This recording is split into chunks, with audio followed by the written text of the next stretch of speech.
and Tarot. I was guided to pull cards, just collective energy, so we'll see what comes out.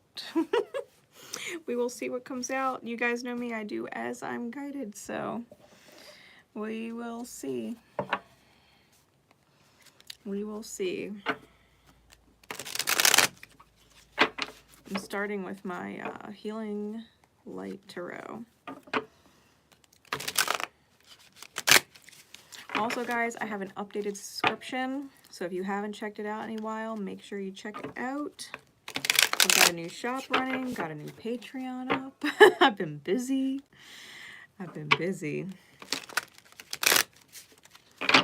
Okay. Spirit, what is going on? What do you need me to know about the collective energy right now for those who catch this in divine time? What is the energy going on right now with the collective?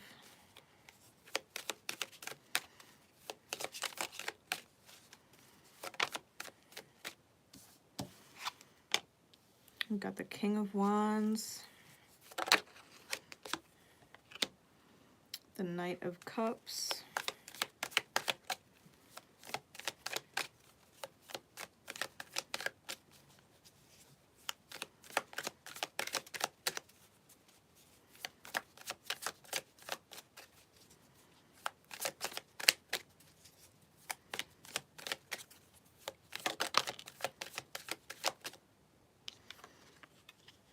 Seven of Wands. I feel like there's more.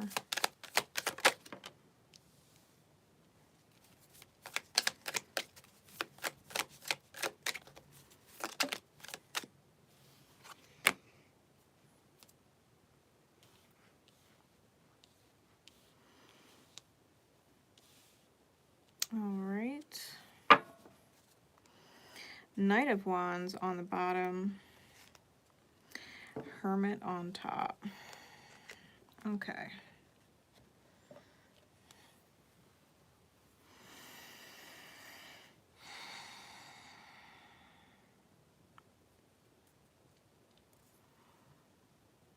I'm feeling like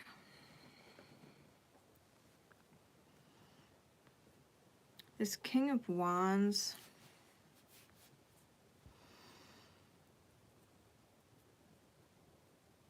feels really Jupiter and Aries to me right now. And the Knight of Cups honestly does feel like Juno energy, and they're conjunct. And Juno, the archetypal energy of Juno is very parallel with Hera, okay? She's a high goddess energy. She has a lot of positive attributes. She's also emotionally reactive. So like when Zeus does fucked up shit that he shouldn't be doing to dishonor her, she's vengeful. But she communicates with her actions from an emotional triggered place. With the Seven of Cups, I don't know, I'm feeling this energy of, if it's not jealousy, then it's envy, that someone has more time or more options than another person does. Like whoever is more busy or has more expectations on them or more obligations, like I feel like there's an envy or jealousy when it comes to people that they're witnessing that have more free time or more options or less expectations on them. It's not a matter of being jealous because someone makes more money than you or being jealous because someone is prettier than you or more fit than you. I'm feeling like a jealousy with time. Especially because the Three of Coins is here.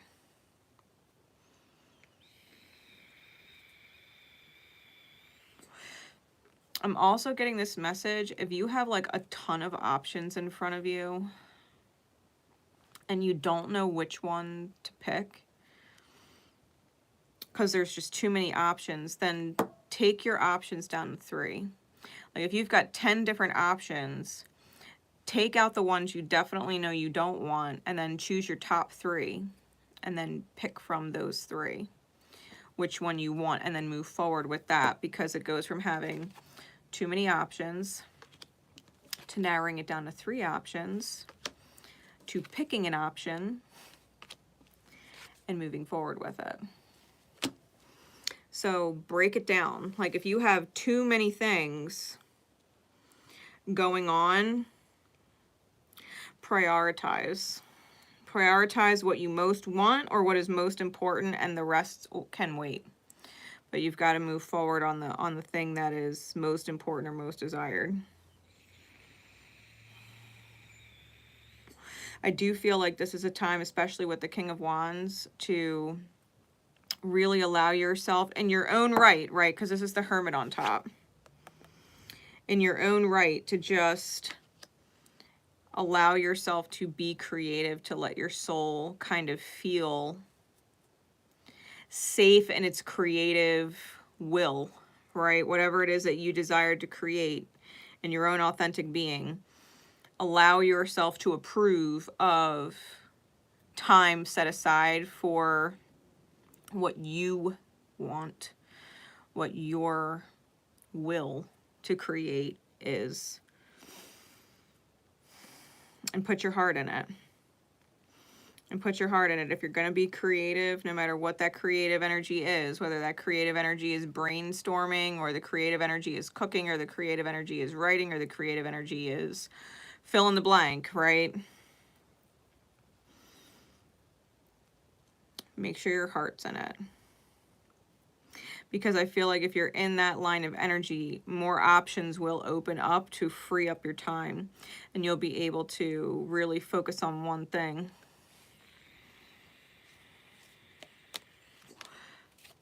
Yo, wow. I'm peeking at the bottom of the deck. Yeah, when you allow yourself to ignite with the Knight of Wands, the Page of Wands follows, and that's the reinvention of the self, the fresh self, and the sun is under that with the Tower. So the energy completely changes the reality, and you end up being in this Atlas vibration where you can feel like you can hold up the world, and it's alchemy. It's alchemy, and the Queen of Wands is under that, and it's very Kali-esque, the shadow silhouette of the Queen of Wands.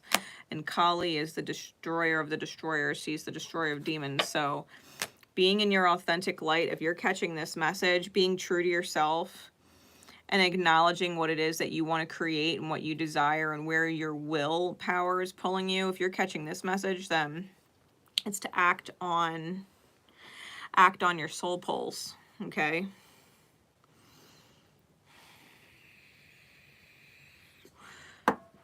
Let's get some clarities. Mirror of the Soul Tarot.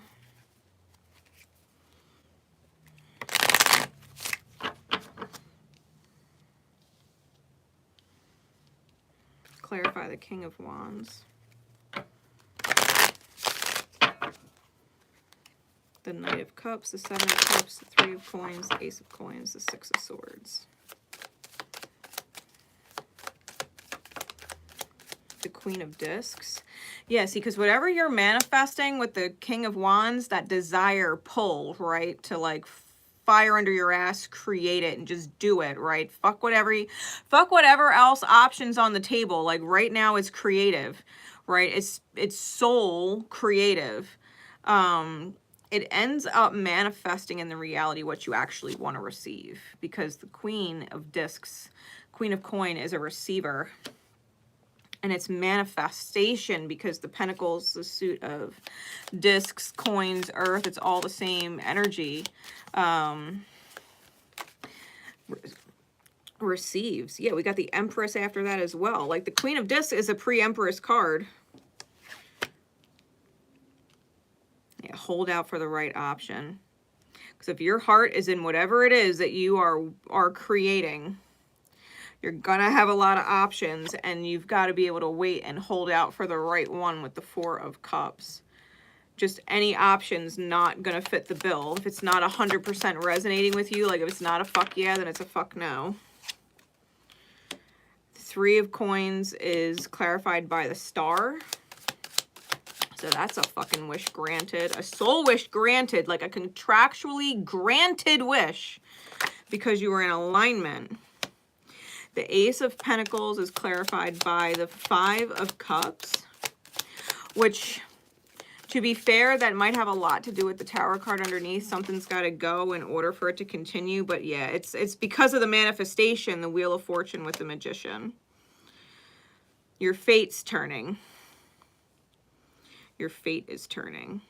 It's Mars and Scorpio energy clarified by Jupiter and Gemini and Virgoian energy, Mercurial energy. Highly creative. Yeah, and you're moving towards the 10 of Coins.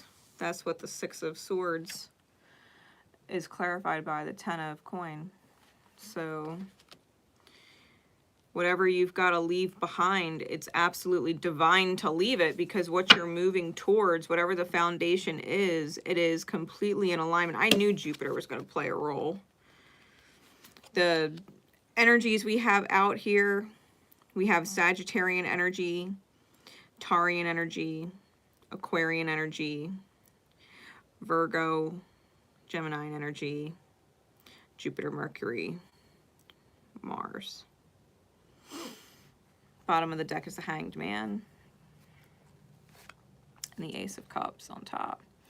So this is an overflow from Spirit. When you're in alignment with your heart overhead decisions, where you're listening to your gut or you're following your feel-goods, right? If it's not a fuck yeah, it's a fuck no. You got to follow what feels good, what feels easy to choose, what you can get excited about choosing. When you're in alignment with that, the universe is like, fuck yeah, because I can overflow. You know what I mean? The universe can overflow to you.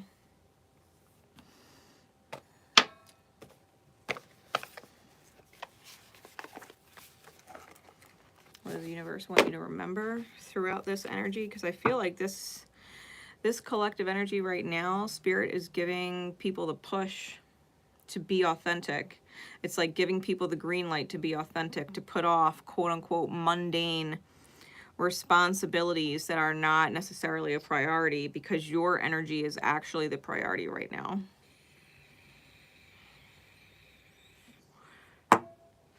Really Piscean energy with the Hanged Man. What does Spirit want you to remember?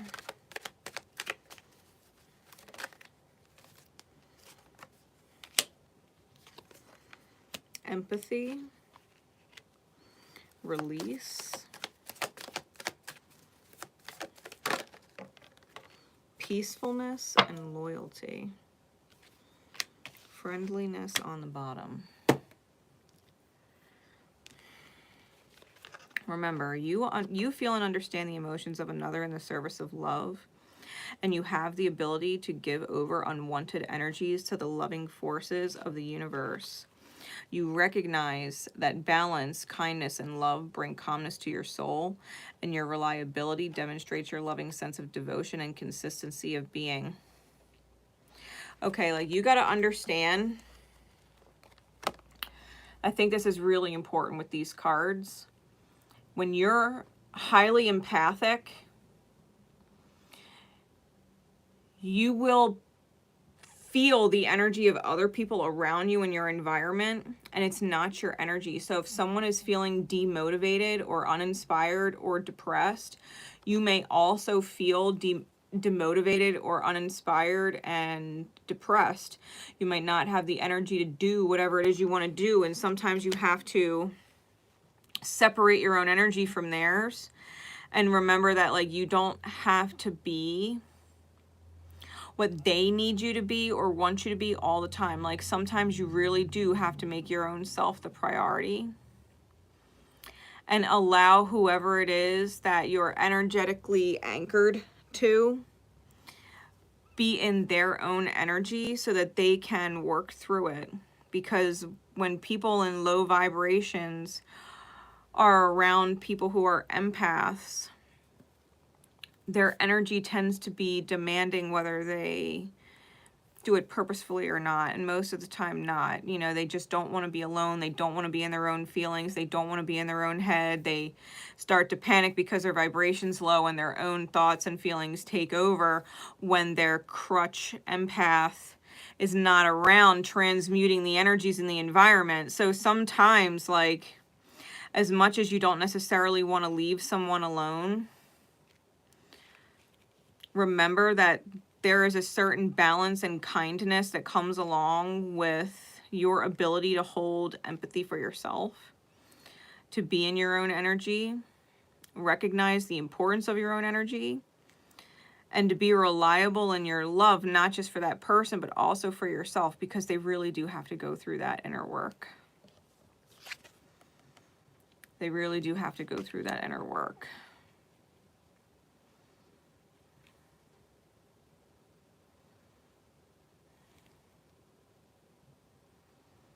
You'd be surprised how many people who exhibit low vibrational behavior, when they're in their own energy,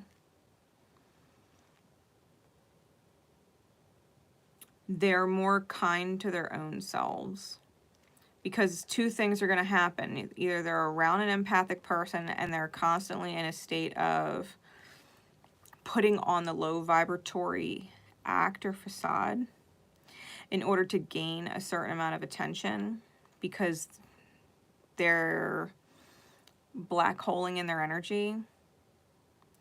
And so when you separate yourself, they're either going to be creative on their own, because now they're not putting on the low vibratory show for attention. They're going to get their own things done, or they're going to go into some kind of sleep. You know what I mean? They're going to go to sleep. They're going to go to bed. They're not necessarily going to be hanging out on their phone the whole time. Like, they're going to get bored being in their own energy. They're not going to want to be in their own energy, and they'll go and take a nap. And to be fair, dream state is highly beneficial for people sometimes to see what is going on their inside when they refuse to look.